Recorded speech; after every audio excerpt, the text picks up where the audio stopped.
हम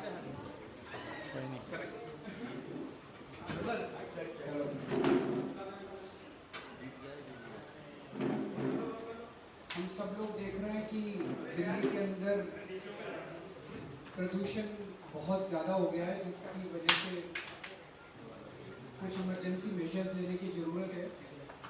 जैसा मैंने कल भी और परसों भी बोला था, दिल्ली में प्रदूषण की समस्या है,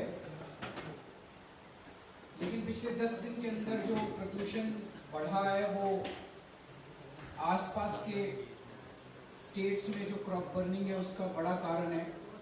और जब मैं ये कहता हूँ, ये फिंगर पॉइंटिंग नहीं है, मेरा अपना ये मानना है कि हम सब लोगों को मिलके इसका समाधान करना पड़ेगा, क्योंकि आसपास के स्टेट्स भी इससे सफर कर रहे हैं। केवल दिल्ली सफर नहीं कर रही है, सारे हम लोग सफर कर रहे हैं। इसमें राजनीति छोड़ के, फिंगर पॉइंटिंग छोड़ के, सबको मिलके बैठ के इसके समाधान ढूंढने पड़ेंगे और इसके समाधान सबको इसके समाधान करने पड़ेंगे। लेकिन दिल्ली का पहले से ही बेस लेवल बहुत ज्यादा था, हम पहले से ही ज्यादा पोल्यूटेड थे, जिसकी वजह से अब ये जो एक्स्ट्रा पोल्यूशन आया इसने हमें और बहुत बुरी हालत में कर दिया है।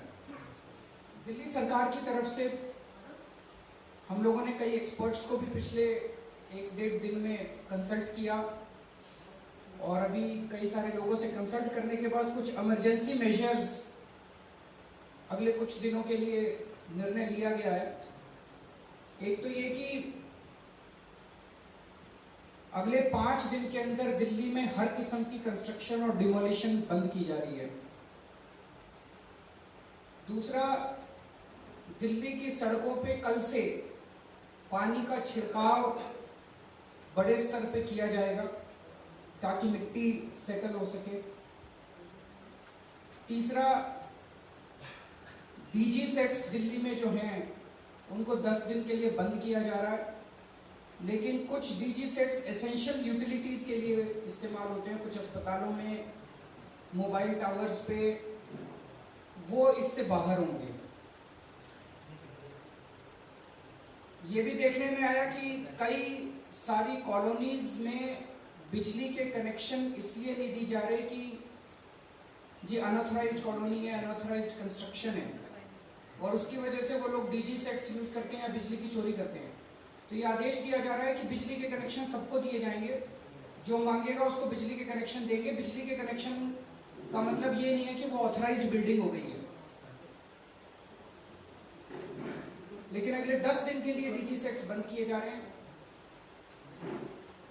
बदरपुर प्लांट अगले 10 दिन के लिए बंद किया जा रहा है।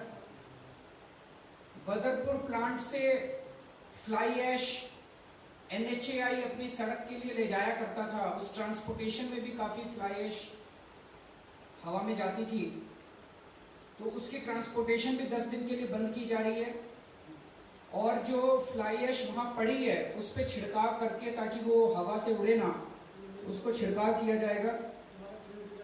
वैक्यूम क्लीनिंग 10 तारीख से शुरू होगी। जितनी भी मोबिलाइज हो सकती थी मशीनें वो की जा रही हैं इमरजेंसी बेसिस पे, और जितनी मशीनें आएंगी उससे उम्मीद है कि हर सड़क PWD की, अंदर तक तो नहीं जा पाएंगी, PWD की हर सड़क वो हफ्ते में एक बार वैक्यूम क्लीन हो पाएगी। 100 फुट से बड़ी वाली, 60 फुट वाली पे बिकॉज वैक्यूम क्लीनिंग मशीनें बड़ी होती है वो नहीं हो पाएंगी। 100 फुट से ज़्यादा बड़ी सड़कें जितनी भी दिल्ली में हैं वो हर सड़क हफ्ते में एक बार हो जाएगी। दिल्ली में जितनी भी बर्निंग ऑफ लीव्स है उसको स्ट्रिक्टली एनफोर्स किया जाएगा। उसके लिए ऐप आज शाम तक बन जाएगा, कल उसको लॉन्च किया जाएगा। एक एनवायरनमेंट डिपार्टमेंट स्पेशल टीम बना रहा है। कहीं से भी कोई उसका शिकायत आएगी तो एनवायरनमेंट डिपार्टमेंट की टीम उसको बुझाने के लिए जाएगी, और जिम्मेदारी उस एरिया के सैनिटरी इंस्पेक्टर और दूसरे 1-2 और ऑफिसर से उन पे तय की जा रही है।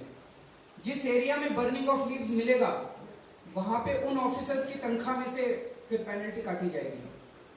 लैंडफिल साइट्स पे जो आग लगी हुई है उसको तुरंत बुझाने के लिए MCD को निर्देश जारी किए जा रहे हैं, और जरूरत पड़ेगी तो स्लज हमारे STPs में जो स्लज है उसको वहाँ उनको दिया जा रहा है। 3 दिन के लिए दिल्ली के सारे स्कूल बंद किए जा रहे हैं। हेल्थ डिपार्टमेंट को कहा जा रहा है कि समय समय पे अप्रोप्रिएट एडवाइजरी जारी करें और पहली एडवाइजरी कल जारी करें। दिल्ली के लोगों से हम अपील करना चाहते हैं कि वो कोशिश करें जितना ज़्यादा काम घर से हो सके, इंडोर रह सकें वो लोग, उतना ज़्यादा वो घर से काम करें। और ऑड इवन के लिए तैयारी शुरू कर रहे हैं हम लोग। अगर ज़रूरत पड़ी असेसमेंट करने पे तो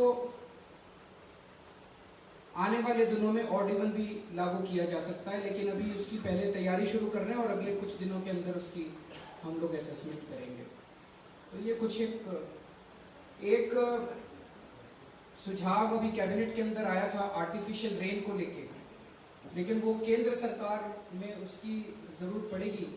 उसकी पॉसिबिलिटी, उसकी इफेक्टिवनेस, क्या वो इफेक्टिव है, कितना इफेक्टिव है और हो सकता है क्या, इसको एग्जामिन करने के लिए एनवायरमेंट सेक्रेटरी को और चीफ सेक्रेटरी को आदेश दिए गए हैं कि वो केंद्र सरकार के साथ मिलकर इसके पॉसिबिलिटीज को और इफेक्टिवनेस को दोनों को एग्जामिन करें।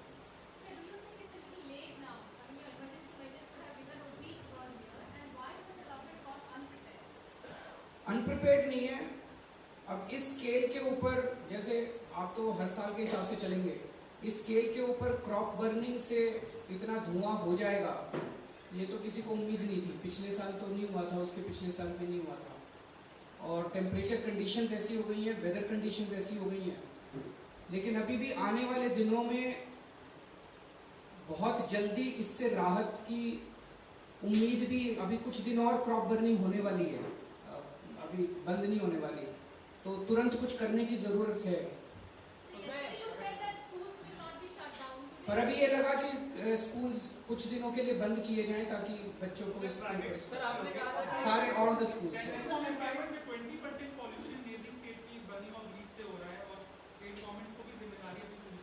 सबको अपनी अपनी जिम्मेदारी लेनी चाहिए। देखो, मैंने पहले ही बोला कि लेट्स नॉट डू, जब मैं क्रॉप बर्निंग कह रहा था, it was not for finger pointing. आज कुछ अखबारों में that we are pointing finger, we are not pointing fingers. जरूरत है कि हम सारे मिलके बैठ के इसका समाधान निकालें। इसमें ये है कि आपने मुख्यमंत्री लेवल पर एक मीटिंग बुलाने के लिए कहा था, लेकिन उन्होंने कहा कि पर्यावरण लेवल कोई बात नहीं, जो मर्जी हो जाए, कोई बात नहीं। मेट्रो के काम पे भी कुछ असर पड़ेगा इसका, उसको रोकना क्या लगता है आपको? क्योंकि मेट्रो काम अभी इमरजेंसी के हालात ऐसे हैं कि सब कुछ रोकने की जरूरत है। कंस्ट्रक्शन की एक्टिविटी से डस्ट जो है उसको, आप सब लोग जानते हो कि वेहिकुलर पोल्यूशन और डस्ट ये सबसे बड़े कारण है, तो इसको रोकने की जरूरत है। No, I don't think. और अगर कोई ब्लेम गेम था तो नहीं करना चाहिए, किसी को नहीं करना चाहिए। Beijing closes down, when levels are not even this high. Were we too late to tackle this problem? Let's do it now. Thank you.